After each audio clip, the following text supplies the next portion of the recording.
O tema de hoje é libertar a criatividade, superar a rotina.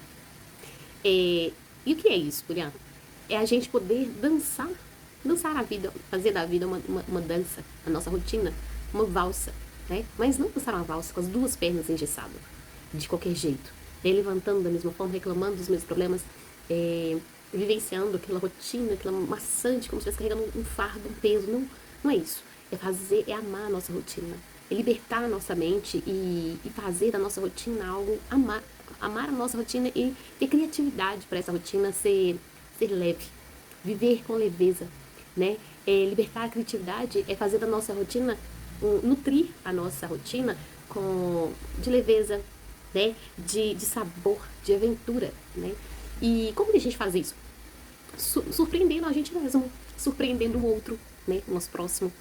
E não fazendo as coisas, todos os dias as mesmas coisas. Então, como que eu posso fazer do meu dia a dia, as pessoas que estão na minha volta, no meu trabalho, dentro da minha casa, e eu fazendo todos os dias a mesma coisa, né? O lavar, o passar, o cozinhar, o ir trabalhar, o estar na mesa do lado daquele colega. E o que eu posso fazer para surpreender aquele colega?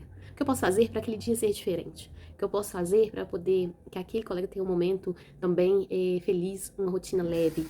Não fazer do outro um peso para o outro, né? Mas trazer leveza para a gente e para o outro. Quando a gente vive essa leveza, nutre a nossa vida com aventura, né? Enxerga a nossa vida como uma aventura, com sabor, coloca sabor na nossa vida, né? Coloca tempero na nossa vida, coloca o salzinho, o óleo, né? Quando a gente é luz e sal da terra, né? Assim que a palavra de Deus fala que somos luz e sal da terra. Mas quando a gente é luz e sal na nossa vida, na nossa rotina, isso se espalha, isso se torna para o outro também, né?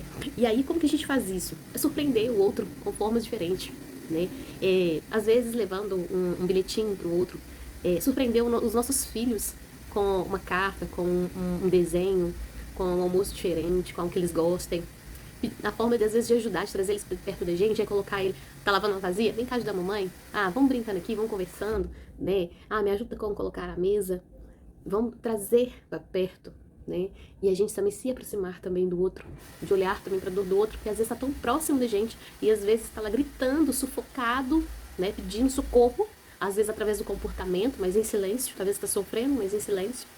E a gente não consegue enxergar, a gente não consegue ter esse olhar, porque a gente também está sufocado, preso na nossa rotina, e não consegue olhar para o outro com amor, com zelo, com compaixão, né?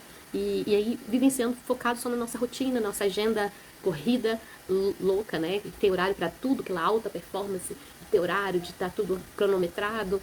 E aí eu preciso vencer essa agenda para me ser produtivo, para me conseguir alcançar, né, as minhas metas, mas eu esqueço de colocar sabor nisso. Eu esqueço de colocar vida, né? E acaba a gente não vivendo, a gente acaba sobrevivendo, né, a essa agenda corrida, a essa alta performance que muita gente fala. Nós precisamos, e fica sem sabor, fica sem graça, fica automático. Precisamos romper isso, precisamos colocar isso aí de uma forma mais leve. Como que eu faço isso, né, Poliana? Vamos como a gente vai fazer isso? Através de alguns exercícios que eu vou passar para você no final. E aí vou vir também com uma ideia muito legal aqui, quando a gente, as consequências, falar sobre as consequências primeiro disso, que é o fenômeno RAM, que é a nossa memória, que ela arquiva todos esses momentos, todos esses, vai imprimir na nossa memória, inconscientemente, tudo que a gente faz, né? Tudo que a gente vivencia. Então, uma história bem rápida, né? De um pai que tinha um problema muito grande com o filho, e esse filho, esse pai vivia, assim, bem decepcionado com o filho sempre muito rebelde, e ali ele brigava, ele xingava, chamava atenção, e ele tava, assim, sem saber o que fazer mais com o filho, até o ponto que ele resolveu, assim, chorando, né, sem saber o que fazer, qual atitude tomar, ele decidiu, ele libertou, assim, ó, daquele estalinho, sabe? Libertou sua criatividade, e eu falo que isso, quando é adentrar esse momento, esse pai fez o quê? Ele rompeu ali as suas feridas, a sua dor, né? O seu ego também, e ele adentrou o mais íntimo do seu ser. E ali é onde essa libertação da criatividade é onde a gente consegue acessar a nossa sabedoria, a nossa plenitude também, né? E ali ele começou a surpreender o filho. E aí começou a fazer o contrário do que ele fazia.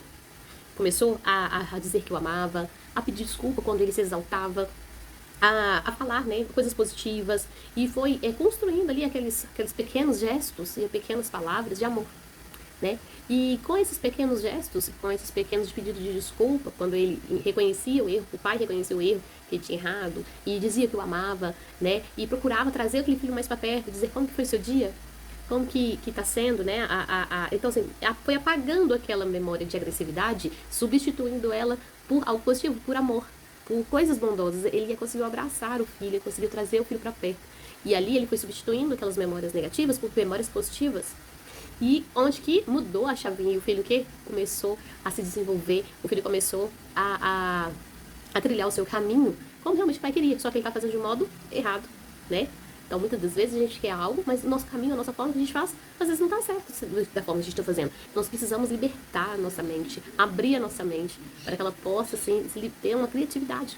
Fazer a mesma coisa, mas de modo diferente, né? Inovadora, né? Nos surpreendendo a nós, né? E ao outro também. Principalmente os nossos filhos, né? O nosso cônjuge, que é o que as pessoas mais perto da gente, que a gente mais ama, que está do nosso lado todos os dias. Esses precisam, né, estar conosco. As pessoas que trabalham do nosso lado, que a gente convive todos os dias também, né? Necessitam e merecem, né? São as pessoas que a gente ama, as pessoas que estão do nosso lado, não é mesmo?